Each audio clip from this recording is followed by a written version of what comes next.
Hello, I'm Ken Davis, Chairman of Lower Merion's Cable Television Advisory Committee and a former Township Commissioner. My guest today is Nancy Baron-Baer, Regional Director of the Anti-Defamation League. The ADL, founded in 1913, was established to fight anti-Semitism, but it has historically fought bigotry against all people, both home and abroad. Welcome, Nancy, to our program. Thank you, Ken. Nice to have you. You've been with the ADL now for 17 years, and you've just announced your retirement. But prior to your ADL service, you were the managing partner at a major Philadelphia law firm. What brought you to the ADL from a distinguished legal career? Well, some people would say it was not having to keep 6-minute increments on my time, but that's not really true. I had a wonderful career in the law, and I don't regret 1 minute, but I never really expected to stay in a law firm for my entire life. And this opportunity with this particular organization that mixed corporate and individual and foundations and community and anti-Semitism and racism and homophobia just spoke to me. So you've enjoyed your 17 years? I have. Well, that's good. Anti-Semitism, unfortunately, has been with us for a long time, but we're seeing more of it lately, both here at home and abroad. To what do you attribute this now? Well, a number of things, but I thought maybe it might be helpful to kind of give a few statistics, both locally and nationally and internationally. The numbers of anti-Semitic incidents, and ADL is the only entity that keeps an audit every year for the past 40-some years of anti-Semitic incidents. This year, we declined a bit from 2017, but I will tell you that it's 40% higher than the historical average. That's just in Pennsylvania. Nationally, it's very similar numbers. We're 23% above the historical average. And then abroad, it's rather staggering because the EU did a survey of Jewish individuals from across 12 different countries in Europe. And Europe has been the home to Jewish people for a very long time.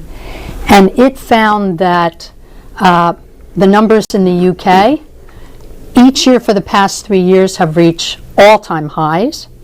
The numbers in France increased 74% over the year before. 89% of the people are afraid, and 38% consider moving out of Europe. Those are staggeringly negative numbers. So that's history. Right. So what's attributable? I think it's a number of different things. First of all, everyone talks about the internet. The fact that before, when one wanted to spread hate, you had to write a letter, put it in the mail, you wait for the pony to deliver it, you go to a meeting that's called for. Here, you can simply transfer a message in seconds, but you can also reach millions of people. And not only that, you don't have to say who you are. You don't have to be embarrassed about what you're saying. You can sit home in your bedroom and you can say whatever it is you want. So I think that's a big reason. Number two, politics today is extraordinarily divisive. And over the last several years, hate has become more acceptable, more mainstreamed. Hate groups think they're more acceptable. People on one side or the other side think they can say things that they would never have said years ago. Maybe they thought it, but they would never have said it. I think those are two of the big causes, certainly. Right. You reference that the white nationalist groups and white supremacist groups certainly have been more vocal, have been more anti-Semitic in their outlook. But we've also seen anti-Semitism on the left, which is somewhat unusual, I thought. A few people in Congress, not many, certainly people in academia and the universities. And we've seen it in Europe, especially in England and in France. Can you talk about the anti-Semitism on the left, which is where a lot of it is today that doesn't get as much attention? And we're talking today about anti-Semitism, Right. but a lot of this applies to many other minority groups Right. because Muslims are seeing increased hatred, African Americans are seeing increased hatred, LGBTQ, and we could go on and on, immigrants. So we're kind of putting it in that frame, but the work we do covers everyone as well as it's hitting everyone. So I think that there's left-wing anti-Semitism and there is right-wing anti-Semitism, and we shouldn't deny that. Both sides are trying to politicize it. Both sides are trying to use, in some regard, Jewish people as the kind of the football, and that's a very unhealthy kind of approach. And when you come to the left side, it's mostly coming because of a belief that Israel is bad, and there's they're equating Israel being bad with Jews. First of all, not all Jews believe in Israel. Second of all, not all people who live in Israel are Jewish, but that seems to be the equation. And it often goes into age-old stereotypes about Jews dominating the world or things like that. But the most important thing, I think, is to look at what the intent is and then sort of what it is that the capacity of one side or another is. And to date, certainly left-wing anti-Semitism isn't in any way, shape, or form harmful as far as physical assaults or murders or any of those things. There's no comparison between the two. Right-wing anti-Semitism has shown itself to want to translate their message of hate into something more violent and then actually do it. In the last decade, 73% of all extremist-related murders in the United States were done by right-wing extremists. Yeah. You mentioned social media. Certainly, that's something that we never had to contend with years ago. But I know the ADL has been working on issues relating to social media with YouTube and Facebook and some of the others. Can you talk a little bit about how you approach those kinds of discussions? And it's not just the ADL that's doing it. I mean, politicians are all over them every day, and now we've seen the government wants to sue them for antitrust violations. But when it comes to the kinds of things that are posted on social media today, how are you dealing with those organizations? So I believe we're the only organization that's an NGO that has an office, a place right in Silicon Valley for the sole purpose of working with, dealing with, researching all of the internet companies.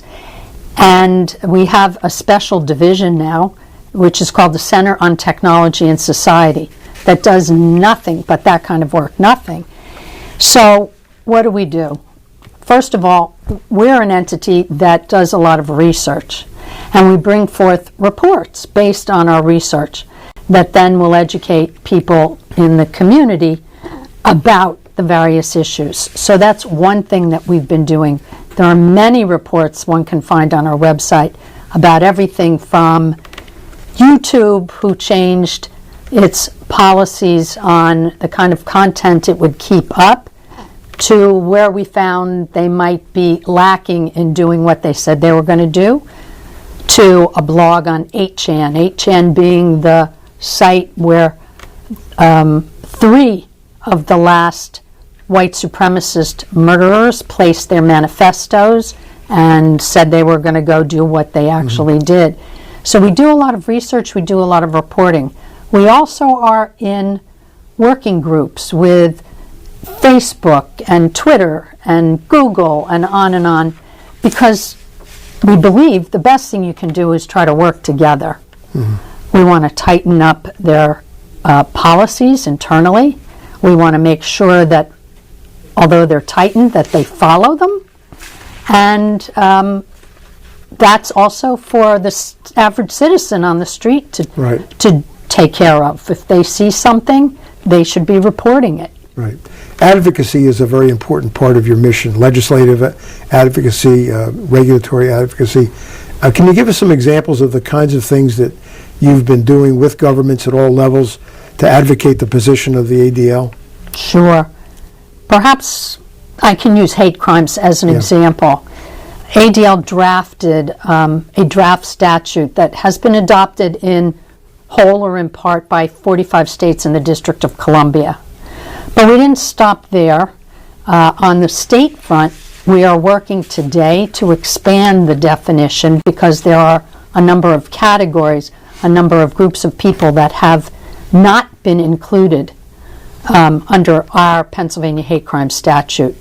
But we were also the entity that led the fight to pass the Matthew Shepard James Byrd federal hate crime law, which I believe is celebrating its 10th anniversary this year. So that's one example from local, state to federal. Just changing subjects a little bit, talk about your work in the African American community. Certainly the Jewish community and the African American community have had historically good ties, but things have frayed a little bit. And I know that you've got some initiatives that you're working on to try to help bring some of those groups together. Can you talk about that a little bit? Thank you. Yes. You know, we believe strongly in outreach to a variety of groups, be they college campus administrators, faith leaders, corporate leaders, etc. And certainly the African American community is one of those. And so a little over a year ago, we adopted and started something called the Black Jewish Alliance of the ADL. And we meet and we've discussed issues pertaining to the communities, and we have gone out and done and are available to go out into faith-based institutions and do something we call sharing our stories, sharing ourselves. You know, we always say it's pretty hard to hate the person you know. So by getting to know each other through our stories, through things that have been hard for us, through things that we're proud of, we're more apt to make a friendship, a contact, a colleague that we can rely on later. Well, on these public initiatives that you talk about, certainly interfaith groups are important. You can certainly talk about that. But you've got two other programs, A World of Difference and No Place for Hate. Could you talk about those two in particular? So A World of Difference Institute is something that was started years and years ago in Boston, and it's a national initiative.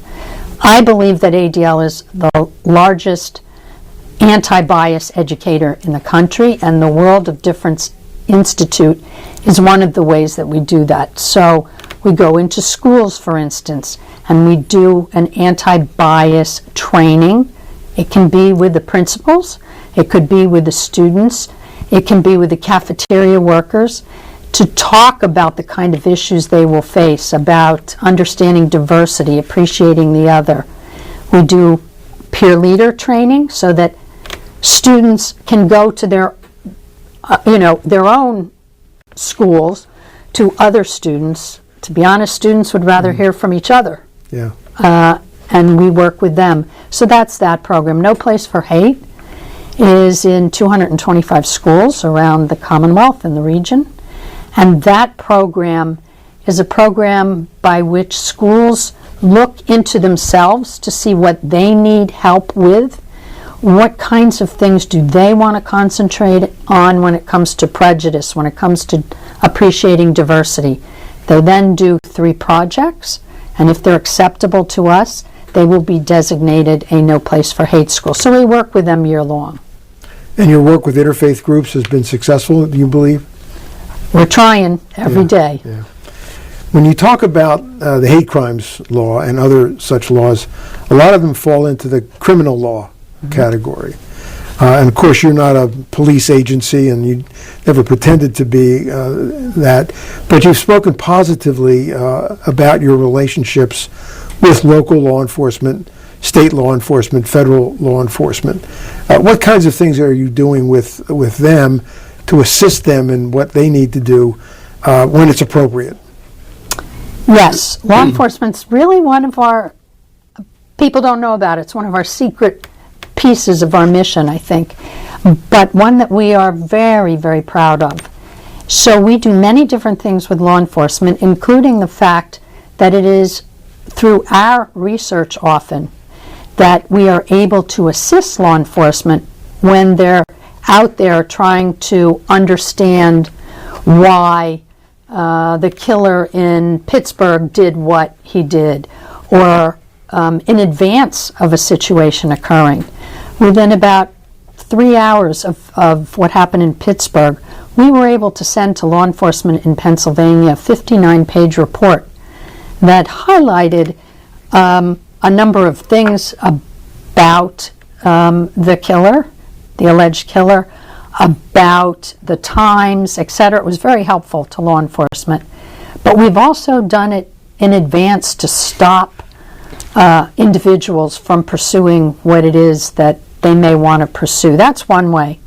But we also do a lot of trainings. So we train law enforcement on understanding hate crimes laws. What should they be doing? How should they interact with the community? We train them on everything from left-wing extremism to right-wing extremism and everything in the middle. So they have some of the tools and background knowledge on tattoos, things like that. So those are ways in which we help law enforcement. So you're finding them very receptive to the kinds of information that you're providing? Yes, they're very appreciative.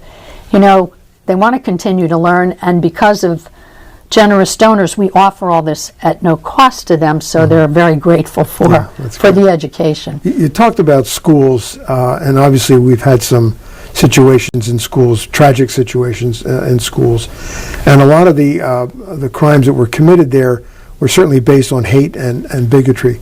How are you working with the schools directly, with the students, anti-bullying, that kind of thing, to try to keep that from bubbling up within a school environment? So the No Place for Hate program we just chatted about is something that's available from kindergarten through 12th grade.